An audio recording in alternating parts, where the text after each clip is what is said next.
ilikuwa ni kubwa kweli kweli. Wapo watu walifunga safari kutoka Tanzania wakaenda Morocco, wakaenda kuwashawishi watu wa Wydad, jamani tupeni sisi huyo mchezaji kwa mkopo, tunamtaka sisi kwa mkopo. Maneno yakawa mengi, najua sisi mabingwa, najua sisi sijui vilabu Afrika. Walichokifanya wale wa Morocco, wakachukua kompyuta yao wakauliza timu yenu timu gani, sio inaanzia na Y, wakaingiza pale wakabonyeza enter. Kubonyeza enter ikaja taarifa pale, ndio klabu inayoongoza kwa madeni Afrika. Kwa hiyo Wydad wakawaambia hatuwezi kuwapa huyu mchezaji sababu nyinyi klabu yenu inaongoza kuwa na madeni barani Afrika. Kwa hiyo wakawa wamemkosa Selemani Mwalimu kwa namna hiyo, na Selemani Mwalimu akachagua kubaki Simba, na Wydad wakachagua kumwacha Selemani Mwalimu Simba kwa sababu anapata kila anachostahili, kuanzia muda wa kucheza, mafunzo mazuri ya kimpira na maelekezo, pamoja na maslahi makubwa, na wakafikia tamati ya kwamba anatakiwa kubaki kunako klabu ya Simba Sports Club. Kwa kwenye upande huo wa usajili na wachezaji tuko vedi kweli kweli, kila kitu kimekaa mahala pake. Wana Simba msiwe na wasiwasi, hakuna anayeondoka unyamani. Ambaye anaondoka tayari taarifa zake tumeshaweka wazi. Tukitoka hapo, ndugu zangu ni wana Simba, leo hii ikiwa ni tarehe 22 ya mwezi wa 7 mwaka 2026, tunatangaza tarehe rasmi ya tamasha letu la Simba Day sanjari na uwanja ambao utakwenda kufanyika tamasha letu. Tamasha letu la Simba Day ama Simba Day kwa mwaka huu wa 2026 itakwenda kufanyika tarehe 8 ya mwezi wa 8 mwaka 2026, na itafanyika katika uwanja wa Uhuru jijini Dar es Salaam. Baada ya miaka mingi kupita, tamasha likiwa limeanzia kwenye uwanja huo miaka 18 iliyopita, na sasa tamasha linarejea tena kwenye uwanja Uhuru, uwanja ambao ndio ulioasisi tamasha letu la Simba Day. Kutokana na ukubwa na hadhi na umaarufu wa tamasha letu duniani, tunatamani, tungependa na inapaswa kwa hivyo tamasha hili kufanyika katika uwanja wa Benjamin Mkapa. Lakini sote tunafahamu ya kwamba uwanja Benjamin Mkapa upo katika marekebisho na matengenezo. Under so circumstance, sehemu pekee ambayo inasalia yenye hadhi ya kufanyia tamasha letu hili ni uwanja wa Uhuru. Hivyo basi, wana Simba kuanzia hivi sasa wanapaswa kufahamu na kuelewa ya kwamba tamasha lao pendwa litafanyika katika uwanja wa Uhuru. Tayari tumeshafanya ukaguzi katika uwanja huo, tumeshapokea maelekezo kutoka kwa viongozi wanaomiliki uwanja huo ya kwamba uwanja Uhuru unakidhi kabisa kufanyika kwa tamasha letu la Simba Day. Tamasha letu la Simba Day mwaka huu litatumika vile vile kuadhimisha miaka 90 ya Simba Sports Club. Tangu kuanzishwa kwake Simba Sports Club mwaka huu wa 2027 mnyama anatimiza miaka 90. Kwa hiyo haitakuwa tu tamasha la kawaida, lakini litakuwa tamasha ambalo linabeba ujumbe halisi wa miaka 90.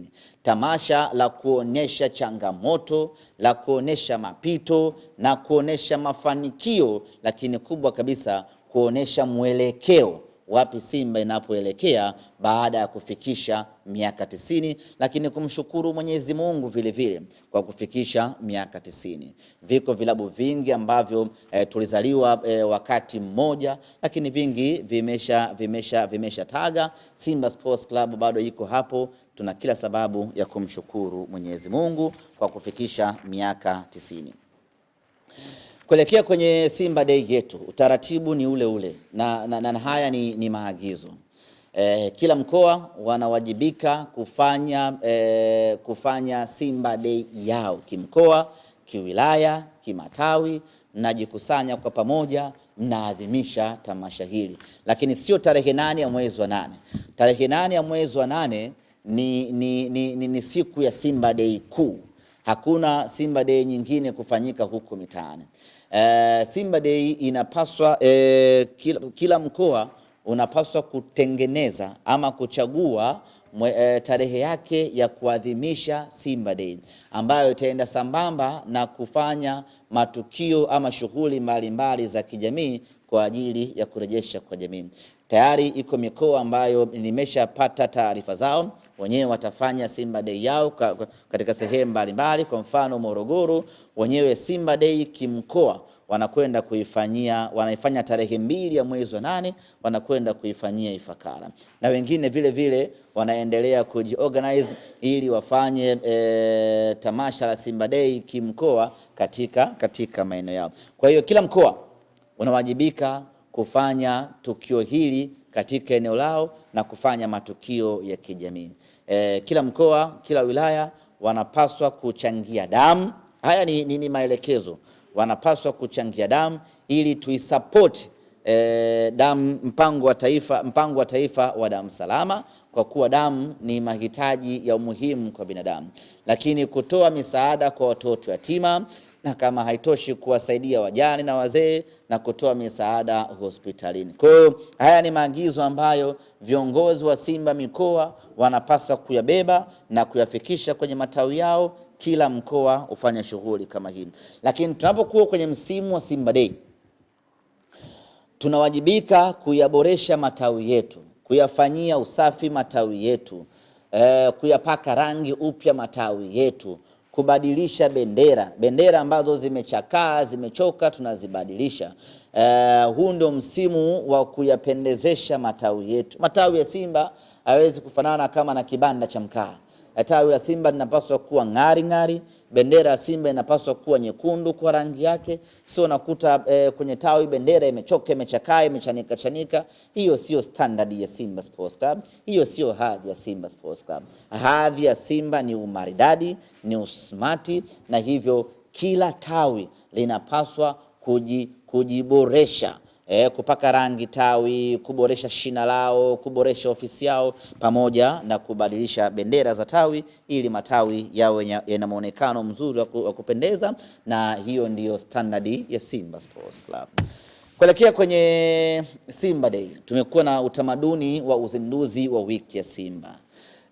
Tuli introduce mfumo huu na ukaonekana kuwa na tija kubwa. Msimu wa mwaka ule tukafanya uzinduzi wa wiki ya Simba Mbagala. Ilikuwa ni unyama sana. Watu wa Mbagala wanakumbuka kile ambacho kilitokea pale. Ilikuwa ni kufuru na hatari ya kiwango cha juu kweli kweli. Msimu ukaofuatia tukaenda kufanya uzinduzi wa wiki ya Simba Mbagala Buza, na yenyewe ilikuwa ni unyama wa hali ya juu kweli kweli. Mwaka uliofuata tukatoka nje Dar es Salaam tukaenda kufanyia Morogoro, na yenyewe ilikuwa ni hatari mno. Watu wakapanda SGR, ilikuwa ni safi kweli kweli. Tukatoka hapo tukaunganisha hadi Mikumi. Msimu wa mwaka jana tukaenda Iringa katika wilaya ya Mafinga. Kila mmoja nakumbuka, ilikuwa ni amazing kweli kweli. Dhamira ya kuitoa Simba Day na kwenda kufanyia mikoani ni kutanua wigo wa Simba, kuwakutanisha wana Simba pamoja, lakini kuamsha yale maeneo ambayo yanaonekana yamepwaya, na yale maeneo ambayo yanaamsha tunakwenda kuyaongezea nguvu. Ndio maana tunaamua kwenda nje ya Dar es Salaam kwa ajili ya kufanya uzinduzi wa wiki ya Simba. Sasa mwaka huu kwa kipekee kabisa tunakwenda kufanya uzinduzi wa wiki ya Simba katika hifadhi ya Ngorongoro iliyopo wilaya Karatu mkoani Arusha. Mwanzoni tulitangaza tarehe 25 kuwa ndio uzinduzi wa wiki ya Simba, lakini niko hapa kuwatangazia ndugu zangu waandishi wa habari pamoja na wanasimba kwa ujumla ya kwamba uzinduzi wa wiki ya Simba sasa umebadilika kutoka tarehe 25 ya awal kwenda tarehe 1 ya mwezi wa 8, na siku ya safari kutoka tarehe 24 kwenda tarehe 31 ya mwezi huu wa 7. Ndugu zangu wana Simba, kwa nini tunakwenda Ngorongoro? Sababu ya kwanza ni hiyo, kuitoa Simba Day nje ya mkoa wa Dar es Salaam, kuendelea kutanua wigo wa mkoa wa wigo wa Simba Day. Kila mmoja ajihisi ni mmiliki wa Simba Day. Kila mmoja ahusike kwa namna moja ama nyingine kwenye Simba Day. Ndio maana tunakwenda maeneo mbalimbali, na safari hii tunakwenda Ngorongoro. Lakini kwa upekee kabisa Ngorongoro ni sehemu la kipekee kabisa duniani. Ni sehemu la kihistoria, ni sehemu ya maajabu, ni sehemu ambayo haifanani na sehemu yoyote ile duniani. Yaani huwezi kwenda Ngorongoro alafu kasema hapa Ngorongoro panafanana na sehemu fulani niliwahi kwenda. Kila ambacho unakiona Ngorongoro ni cha kipekee.